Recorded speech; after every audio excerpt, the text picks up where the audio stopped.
भगवान श्री कृष्ण की द्वारका नगरी के डूबने के पीछे क्या वजह थी? पंडित इंद्रमणि घनश्याल बताते हैं कि श्री कृष्ण की द्वारका नगरी के डूबने की मुख्य दो वजह मानी जाती है। पहला कारण गांधारी का श्राप। पौराणिक कथा के अनुसार जरासंध द्वारा प्रजा पर होने वाले अत्याचारों को रोकने के लिए भगवान श्री कृष्ण मथुरा को छोड़कर चले गए थे। श्री कृष्ण ने समुद्र किनारे अपनी एक दिव्य नगरी बसाई। इस नगरी का नाम द्वारका रखा। माना जाता है कि महाभारत के 36 वर्ष बाद द्वारका नगरी समुद्र में डूब गई थी। महाभारत में पांडवों की विजय हुई और सभी कौरवों का नाश हो गया था। इसके बाद जब युधिष्ठिर का हस्तिनापुर में राजतिलक हो रहा था, उस समय श्री कृष्ण भी वहां मौजूद थे।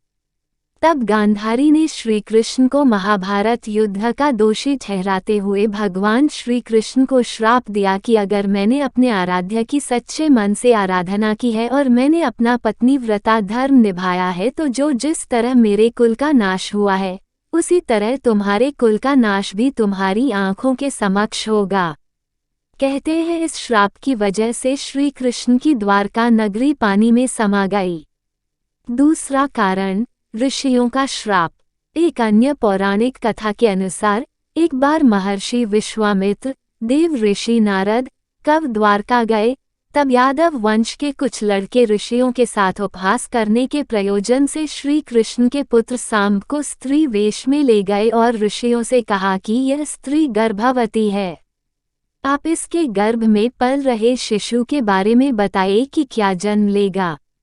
ऋषियों ने अपना अपमान होता देख श्राप दिया कि इसके गर्भ से मुसल उत्पन्न होगा और उस मुसल से समस्त यदुवंशी कुल का विनाश होगा।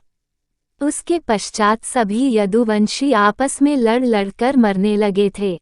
सभी यदुवंशियों की मृत्यु के बाद बलराम ने भी अपना शरीर त्याग दिया था।